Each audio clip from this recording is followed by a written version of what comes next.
What's going on, everyone? My name is Jack Southall and I'm here for my WWE Monday Night Raw review for May 18th, 2015.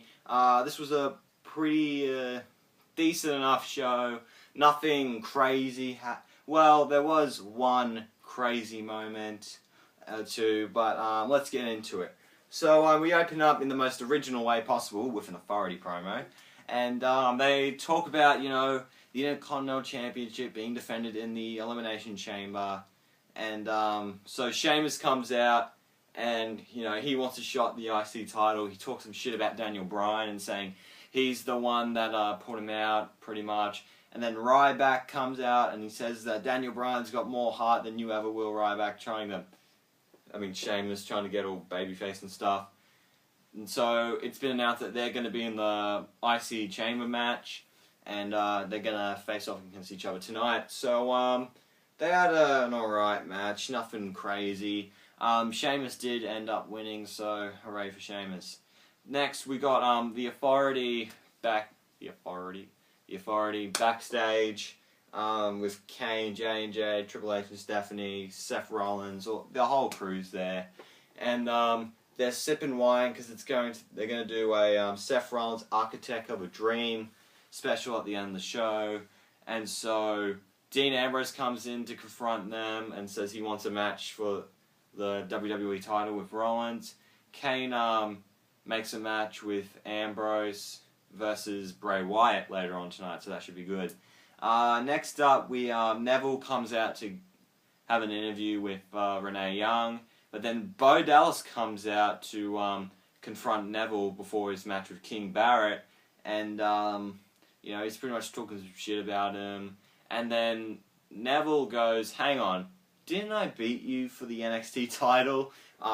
If you guys don't know, Adrian Neville beat Bo Dallas in a ladder match for the NXT Championship at Arrival last year in February. So, nice little continuity right there to NXT. I'd like to see a feud between those two, which I think they set up here tonight, which would be a lot of good stuff. Decent enough match. These two are good. Just like last night, good enough match. And then after, Barrett kept focusing on Neville's leg throughout the entire thing. And because of that, King Barrett ended up getting the win. After the match, Bo Dallas, who was on commentary throughout the entire thing, he attacked Neville's leg after the match, and he's doing the whole Bo leave thing. So, Bo Dallas was really awesome tonight. I hope they do a Neville versus Bo Dallas feud. It should be really good. So, props to Bo Dallas. Next up is Titus O'Neil won an award for being the Superstar Dad of the Year, so good on you, Titus, for the PTP repping. Then we get Rusev coming out, and he kept denying that he said "I quit." He never did. And then Lana came out, and she said that she speaks Bulgarian. Well, she understands it, and it was revealed that he did say "I quit." So Rusev gets pissed off at Lana, and Lana was like, "Oh, I did it because I was concerned for you and I didn't want you to get hurt." And Rusev, being the nice guy that he is, decides, you were looking forward, you were helping me out on my health and all that. Fuck you, bitch. Out the door you go. And Lana got dumped by Rusev, even though they weren't dating on screen. But you know what I mean, like his sister and all that. So yeah, poor little Lana and her hot little ass walks to the back. So yeah, Lana got some sympathy for babyface. I wanted to drop that Russian accent and, let her American accent out. Because, I think she could have a pretty hot American accent. Anyways, we get to the Dean Ambrose versus Bray Wyatt match. We all know what to expect from these two. They're both really, really good. So yeah, good match between these two. The ending was Ambrose was about to go for the win, but the J&J cost him the match, and then Wyatt hit the Sister Abigail and got the win. And then the Authority looked at him and started laughing like the dicks that they are. And then after that, we get the WWE Tag Team Championships on the line. The New Day, Kofi and Big E versus Cesaro and my boy Tyson Kidd. Rematch from Payback. We're getting a lot of rematches from Payback tonight. But this time, Xavier Woods has been banned from ringside because of what happened last night with that stupid fucking referee. They were doing pretty good stuff throughout. But then, of course, the New Day, Cesaro and Tyson Kidd win by disqualification because we all love DQ wins. And I'm like, oh god. Xavier Woods comes out, it's a 3-on-2 assault. Then the Lucha Dragons come out and start beating up everyone. And I'm like, oh shit, Lucha Dragons, yay. Before they reveal that they're going to face 5 teams. I don't know how that's going to work. How are those 4 other teams going to fit in those tiny little pods? Or are they going to make the pods bigger? I don't know. Lucha Dragons come like, yay, Los Matadores. Ascension comes out. The Primetime players come out. Yay! You gotta have those teams because New Day is starting to become really, really good. Cesaro and Tyson Kidd are awesome. Lucha Dragons are boss, and Primetime players are really charismatic and really good. So they actually end up eliminating everyone, and they stand tall. They do the whole millions of dollars thing. I'm really happy that the Primetime players are going to be in this match. I haven't seen them wrestle. Maybe they've faced on Superstars or Main Event, but then again, no one watches those fucking shows. So, happy that the Primetime players look strong in this. They've been talking trash about all the other teams, so it kind of makes sense that they're in this match.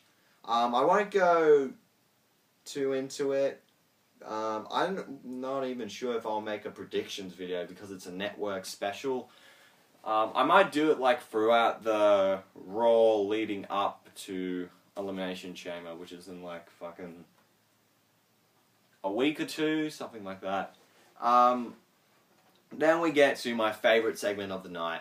John Cena goes out to do his US Open Challenge like he has usually been doing, which I'm loving, by the way. Cena's all like, oh, this title represents America, and I love America, and America, typical John Cena goody face promo. And so, who comes out to accept the challenge? Kevin fucking Owens comes out, the NXT champion. The crowd didn't really pop that much. I didn't think they really knew who they was. If they did it in the crowd, like in New York or Philadelphia, Chicago, one of the hardcore crowds, he would have gotten an extremely massive pop. But, who gives a shit? Because Owen comes in and he starts to talk a bit trash about Cena, and he says the only way you were able to beat Sami Zayn was because I beat him up so badly at NXT TakeOver Rival, which was when Sami Zayn lost by KO. Nice little pun there.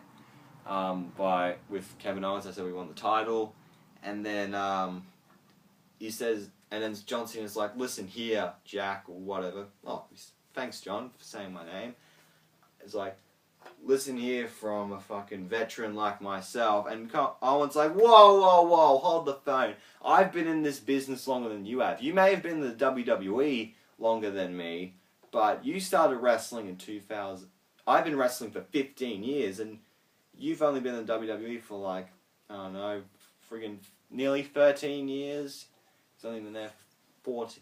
He's been wrestling 15 years on the independent scene, and then he's ended up getting here, so so he's been in the business longer than Cena, and so he goes, oh, I'm not going to fight you, but I will tell you this, whatever, and then he attacks him out of nowhere. He launches Cena into the air and then gives him a powerbomb, which looks awesome, and Kevin Owens puts his foot on the United States Championship and holds up the NXT title, which then reveals that it's going to be Kevin Owens versus John Cena at Elimination Chamber.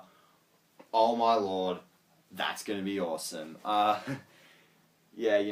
Owens is just awesome, and Cena, if you give him the right opponent, he can put on a great match. So, that's going to be match of the night, definitely. we get to Dolph Ziggler versus Stardust. And, you know, they have a match. Ziggler wins. And then he's revealed that he's going to be the last #1 contender for the Intercontinental Championship Elimination Chamber match. And he's having a bit of an interview. And then all of a sudden Lana comes out. I'm like, alright. And then Ziggler starts making out with Lana. By the way, fuck you, Dolph Ziggler. You get to make out with Lana. Just the jealousy levels were just too high for me. What's up with Dolph Ziggler getting all of these chicks? He's had Maria in 2009, like when he was first starting out. He had Vicky Guerrero for a really long time, which was like 2009, 10 until like 2012. Then he had AJ Lee for like the first half of 2013. I think he had a little bit of a thing with Summer Rae and Layla. I think that was just to get fucking, what was it, Fandango jealous. That's when he was having those two girls after him. And now he's got Lana, so it's like 6 babes. Damn, doll. What's your secret? What's your secret? Are you using like a special deodorant, or is it your noodle hair? Like, what's going on here? Of course, Rusev comes out. He's fucking furious. I think that's the reason why Lana kissed Dolph.